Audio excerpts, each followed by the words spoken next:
This video is sponsored by Voxy. Hi guys, and welcome to another edition of the Blues Focus preview show. Today I'm joined by James from Wednesday Till I Die. If you've got a big game tomorrow night on Sky Sports against Sheffield Wednesday, how are you doing, James? Yeah, cheers, Sam. Thanks for having me on, mate. Yeah, I'm all good. Thank you very much. Apart from the weather, but fingers crossed, everything's all right for tomorrow's game. Yeah, I literally briefly just said then, like before we went live, about whether the game would still be on or not, because you never know these days, do you? With the weather conditions, I think we saw it earlier this season, didn't we? With I think it was Rotherham versus Ipswich, wasn't it? Where it literally got called off on the day. Yeah. Well, it's been snowing up here, so yeah, fingers crossed we've turned the undersoil heating on because if not, it could be a problem. But no, I think we should be fine for tomorrow. To be fair. Yeah, hopefully we'll be all good for tomorrow. But in terms of sort of Sheffield Wednesday this season, it hasn't really been all good, is it? 23rd in the table at the moment. Two pretty bad games for you guys, 4-0 defeat and then a 4-1 defeat as well. I suppose in situations like this, all you've got to think is the only way is up, right? You have, but I think, to be honest, all of the kind of hope has kind of evaporated in those last two games that you've just mentioned. That the season has been awful. You go back to the summer. We've just got promoted from League One in dramatic circumstances. Obviously, coming back from 4-0 down in the first leg against Peterborough. And then scoring in the manner that we did in the final against Barnsley as well, against Barnsley, of all teams.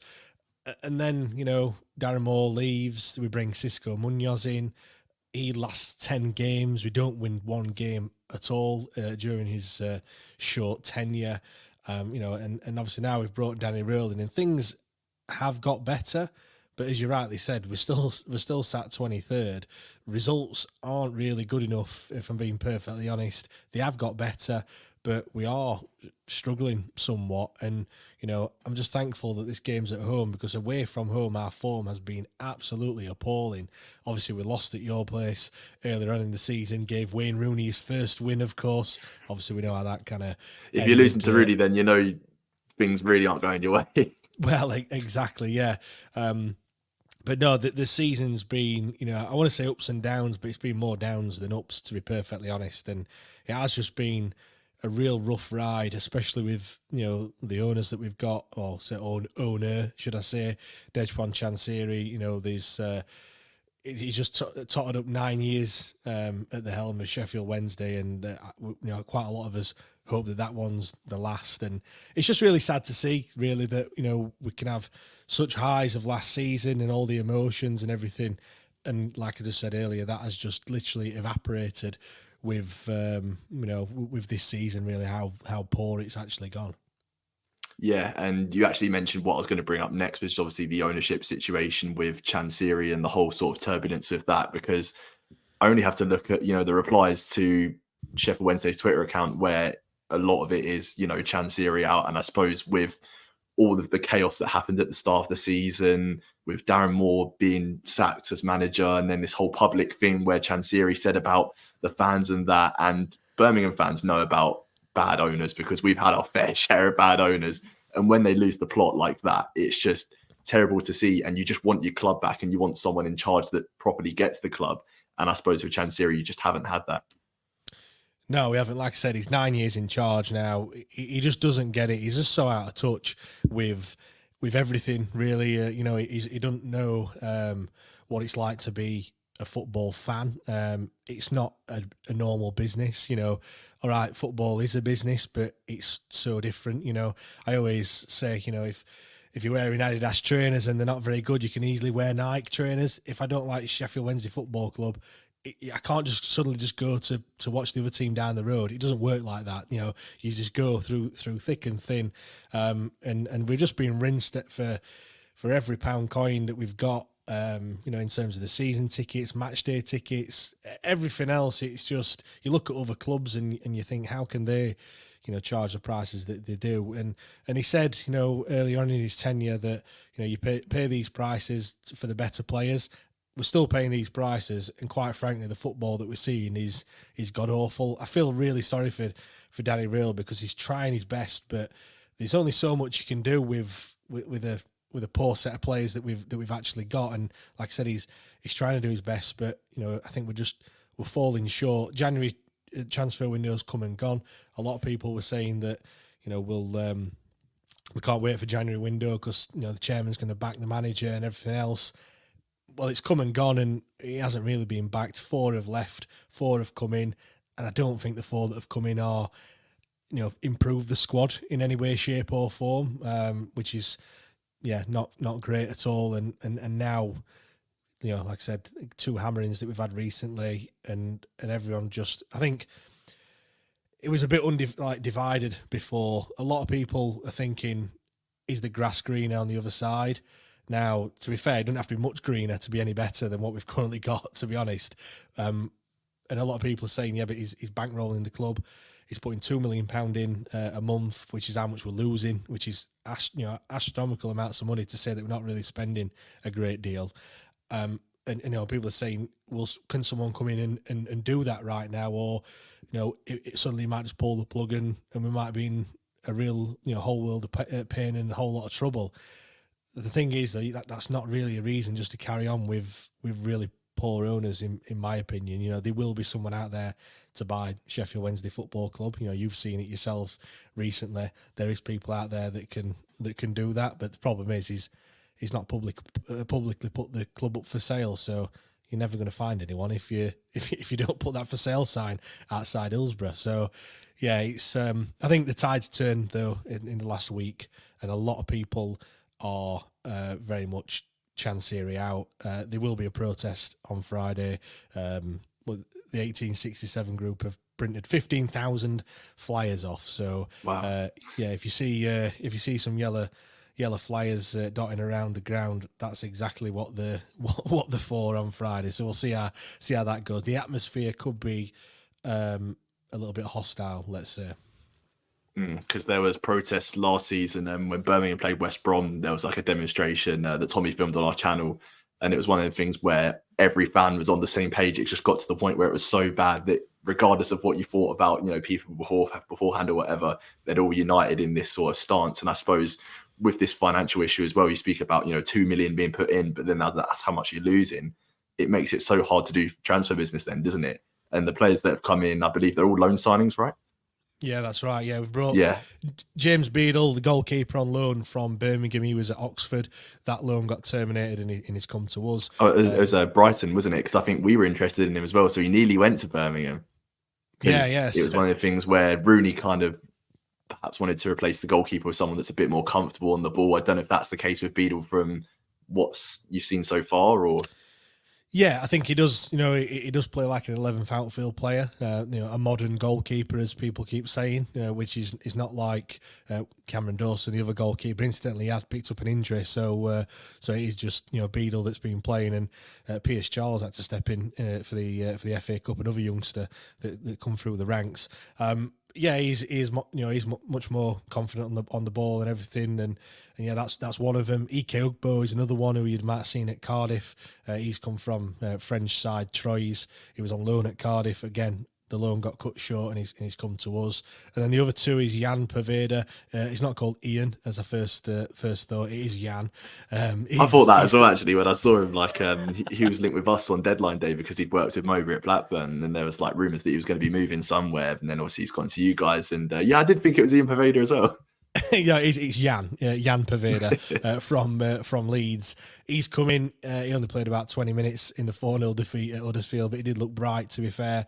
And then the other one is the one that you would know, Frederick Pedersen, which he had an awful game on Saturday, and I'm dreading it if he's going to be playing on Friday night, especially with the pace that you've got, on the wings. So that could be an interesting one, to be fair, because he was absolutely god awful. He was at fault for one of the goals, nearly conceded another, which was his fault, and it looks like he's running through treacle. So as I said, I'm not too pleased, let's say, with the signings that we've made.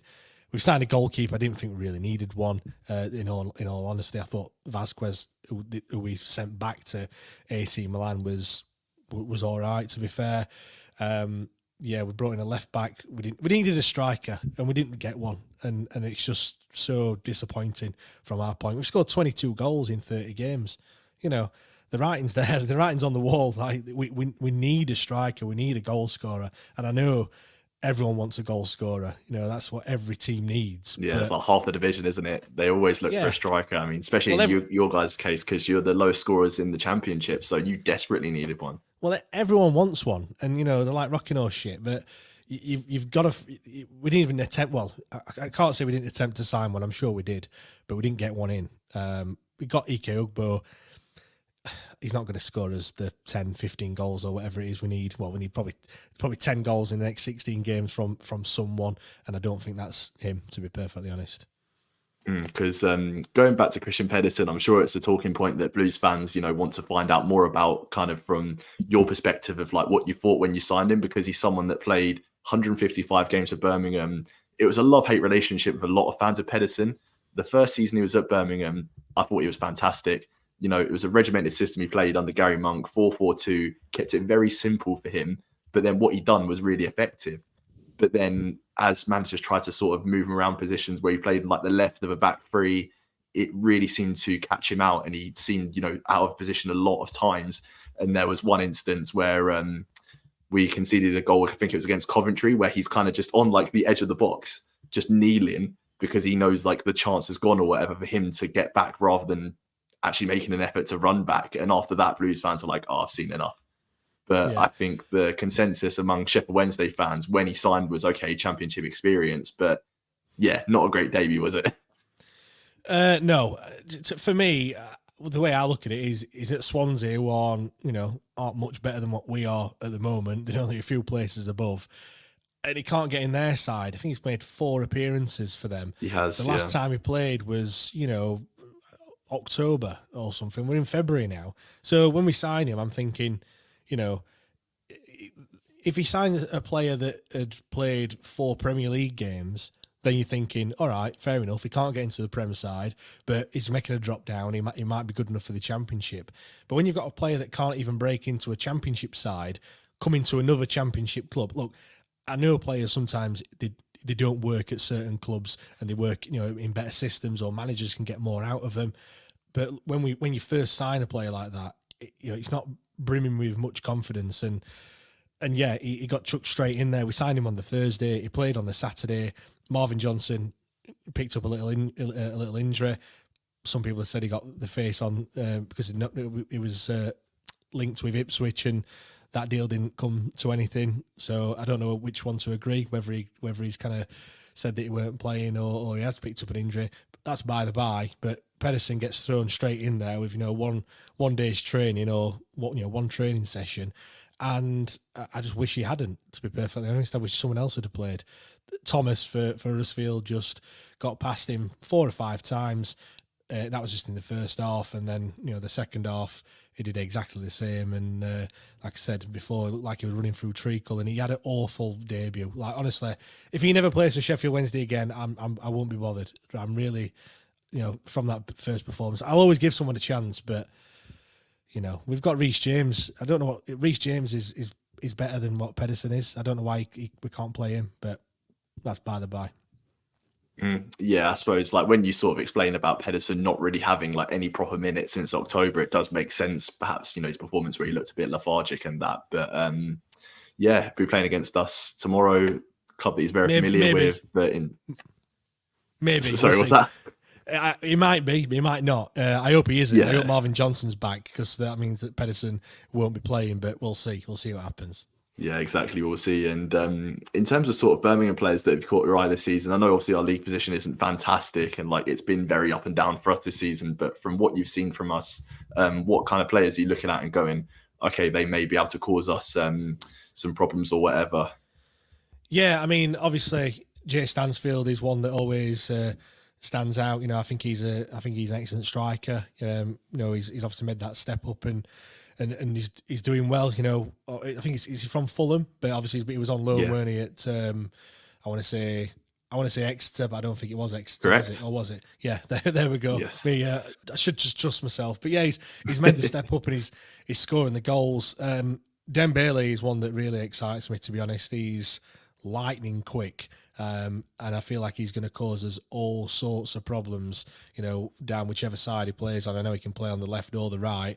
If he comes up against Pedersen, then yeah, we're in for a tough old night, to be honest. But yeah, he's another one that I think is really exciting. He's a player that you always want. You always want someone to get bums off seats, and I'm sure he does that. I know Barry Bannon cropped him, let's say, in the game at St Andrews and brought him down. I know you guys probably thought that should have been a red card, but I'm sure he's probably one of the most fouled players in the league at the moment. Bakuna scored a fantastic goal against us, didn't he, at St Andrews? That was a really good strike, that one. I don't know if he does that in, every week or whether that was a bit of a fluke, but he's another one that that we need to look out for. And then the signing that you made in on deadline day as well, Pritchard. I think he went. Did he go off in your last game against West Brom? With Pritchard, he came off a half time in the West Brom game, and Mowbray said in his press conference the game may come a bit too soon for him. So I'm not expecting him to play. Well, that'd be good actually, because he played against us in the playoff semi-final in League One. Obviously, not the one that we went up in, the season before, and he was a nightmare. Like, just one of those players that just. He's like a little Yorkshire Terrier, like little Jack Russell, around your feet all the time and just annoying you. One of those really annoying players. I don't know if he scored against us in the semi-final, but I know he was just always there and causes all sorts of problems in the second leg at Hillsborough, where they scored that late goal and they went through to the final, and the rest is history. They're back in the Championship. So yeah, he's another one that I'm thankful that he's not playing. Yeah. He looks like he'll be absent for the game. I imagine Jordan James will come in for him. But in terms of sort of Sheffield Wednesday for the game tomorrow, when the lineups get announced, when you look at your phone or whatever and you see the lineup, what sort of players are you looking for Sheffield Wednesday to start in this game if you are going to sort of pick up the 3 points? Yeah, I mean, the ones to watch, Jenny Kasama is one, very much like Dembele. He does get you off your seat. He is quick. He is a bit speedboat, no driver at times. He does just run and run and run, and he sometimes he hasn't got that end product, or most of the time he hasn't got an end product, to be honest. But you have to kind of accept that, because at the end of the day, if he did have the end product with his pace, he wouldn't be playing for Sheffield Wednesday. That I know that for certain. So he is still learning his trade. He's only 19 years old. We got him from Paris Saint-Germain, of all places. So he's certainly got the pedigree. He just needs to learn to. He's one of them players that he'll beat you twice and he'll try and beat you again for a third time, when in actual fact, he could have just played the easy pass. He has scored 2 fantastic goals. He scored a goal against Hull, and then he scored one against Coventry in the FA Cup as well, which were really, really good finishes. Plays as more of an inverted winger, so he'll, he's not going to get to the byline and whip a crossing.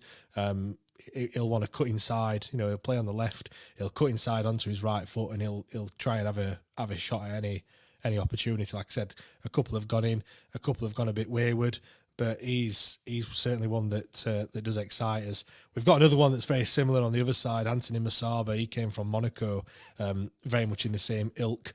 Thing is, we haven't got both of them firing at the same time. Masaba, early on in the season, after Danny Rill came in, he was doing really well.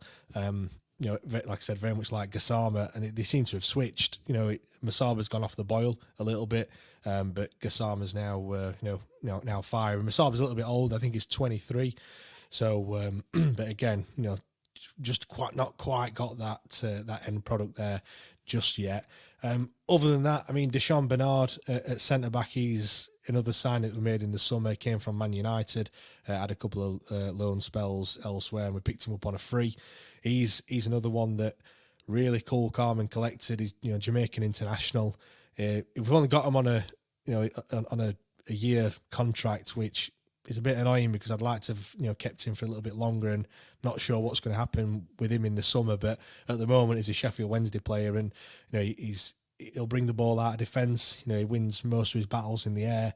He did make a mistake in the Huddersfield game for their 4th goal, a really poor back pass, which left the keeper in absolute no man's land. But other than that, he's not really made many mistakes, to be honest. And he's he's a solid one. Strikers wise, Bailey Cadamartri, again, another youngster. He's only 19 years old, came through the youth academy. Very few players actually come out of our youth academy, to be honest. Not many of them make it whatsoever. So to see, one of our own playing and scoring goals. He scored against Coventry in that 4-1 defeat. He brought it back to 1-1. That's his 4th goal of the season, having, made his senior debut, I think probably 14 or 15 games into the season. So, he's done that in fairly short space of time, and, he's not got many professional games under his belt either. So that's another one that you perhaps need to look out for. He'll press, he'll run and run and run. As a 19-year-old, he's full of energy, always learning all the time. He's not very strong. He's not going to win many headers. He's not going to hold the ball up. He has scored a header, incidentally, in those 4, but he'll quite easily get knocked off the ball.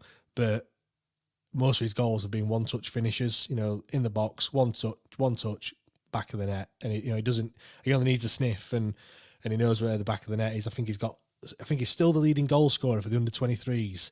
I think he scored something like 14 goals or whatever it was in about 10 games or something ridiculous. So yeah, he's probably one of the few players that has actually got a bit of confidence in them. So yeah, he's another one to watch out for. So lots of young, vibrant players there with the experience in the middle. Yeah, it's a shame. You know what? We don't have much youth. We was crying out for it last season and the season before. I think we had one of the oldest squads in League One last year. So we have got some experience. Barry Bannon is obviously one that everyone knows about. Marvin Johnson, he's 32. Will Volks, I think he's 30 years old as well. Liam Palmer, he's also one of our own, but he's 32 as well, I think. So there's a lot of experience, but the youth players are the ones that are the most exciting, to be fair. I'm not going to see Liam Palmer put out a 10 out of 10 performance, but you might get that out of Bailey Cadamartri. Yeah, and that's really refreshing to see, isn't it? Sort of like when you do have that youthful sort of blend in the team, where you've got the players that have come through the academy, perhaps lone players that are just looking for that chance to shine. Because we've had it before where we've had our hands tied behind our backs in transfer windows where, we've had to sign these players that are, lone players from big 6 clubs or whatever, or the free agents that have got a point to prove or something. And sometimes that can be a point in the team where people look to them, like the fans, and go, okay, you've got something to prove here, so you're going to give your all. But perhaps obviously in the Sheffield Wednesday team this season, that's not necessarily been the case. What would you sort of put this down to? The start was awful. Cisco Munoz has just ripped the whole squad apart. When teams get promoted, I think they might not have the talent, but I think the what they have in kind of togetherness and grit and determination can sometimes get teams quite far. But the fact that all that just got kind of ripped up, tore apart, and everything, I think was almost starting from afresh. And the fact that Cisco Munoz just didn't have a clue, we were already on the back foot. 13 games until we won our first game this season, which is horrendous. To say that we had the longest unbeaten record last season, to go to probably one of the longest periods of time without winning a game, literally not even a year down the line, is mental. And then it has just been a slog. Danny Rail's come in and he's totally changed the style of football. So it took him a long time to get up and running. Obviously, I've mentioned these youth players that have got a point to prove, but they haven't come, off the back of a lot of confidence or already playing well. They've come to Sheffield Wednesday to get some minutes and to get some game time under the belt. And sometimes, when you are in a bit of a relegation scrap, that's not really the type of players that you want. It's not the time to start tinkering and just seeing if someone's all right or not. That's where everyone needs to dig deep. You need to battle and win the points that you need. And yeah, sometimes it works, sometimes it doesn't. It's just not worked for us at the moment. And I've been thinking about this over the past couple of days. And as much as Danny Rail I think he's a fantastic manager, and I think he's going to go far. I'm not saying he's going to be a top manager, but I'm sure he'll go on to have a great managerial career. I just feel that nothing to do with him, but I just feel like he's the right manager, but just at totally the wrong time, because we haven't got the squad to be able to do what he wants us to do. We haven't got the talent or the just the strength in depth really to actually do what he wants. To play the high pressing game. We're getting to 60 odd minutes. We're having to make substitutions because players are just tired. And then when we do bring those players on, invariably that's the point where the wheels start to come off. And on Saturday we conceded 4 goals in 12 minutes, which is just inexcusable, to be honest. And I think we've gone behind 19 times this season. We've won 1, drawn another. It's 21 times, and we've lost 19 of them. Like I said, won 1 and drawn 1. Good reading. No. And I suppose that can dampen the morale of the players. But I mean, for both teams, tomorrow night it's a massive game because we don't want to get sucked into it. You guys want to get out the relegation zone. So saying all of that, what is the score going to be? What's the score going to be tomorrow? Can I have 2? Because my head and my heart are saying different things. My head is saying that we've got no confidence whatsoever. You boys seem to be playing better football under Tony Mowbray. You'll be, looking at this fixture and thinking, they've just been pumped twice. We could probably do something similar. I think you're probably going to beat us 2-0. I want to say, I'll say 2-0. But my heart is saying that having been beat twice in the manner that we have, we are better at home. Players need to show up. And what a time to do that than your next game at home. There is going to be a that protest beforehand. I know I said the atmosphere might be a bit tense, but I also feel that we'll just get behind them. It's a case of back the team and not the regime kind of mentality. And I think that we've seen what that can do in some of the games, and my heart's saying that we can probably reverse that scoreline and beat you 2-0 instead. So 2-0 either way. It will be 2-0 regardless. 2-0 either way, yeah, I think, yeah. Who gets the goals. Okay, brilliant. Thank you for your time, James. No problem. Just want to shout out sort of anything that's happening on your channel coming up or like in the coming weeks.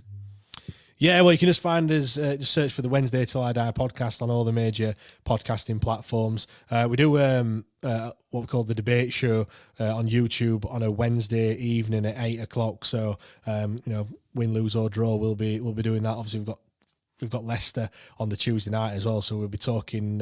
It's fans' opportunity to come on and talk about the Birmingham game and the Leicester game as well. So yeah, if people want to come on, like I said, just search for the Wednesday Till I Die podcast or at WTID Pod on all the socials. Will do. Thank you so much for your time, James. We'll have a watch along tomorrow for the game as it's on the Sky Sports. So Tommy will be doing that. So make sure to watch that and make sure to like, share, comment, subscribe, and most importantly, keep right on.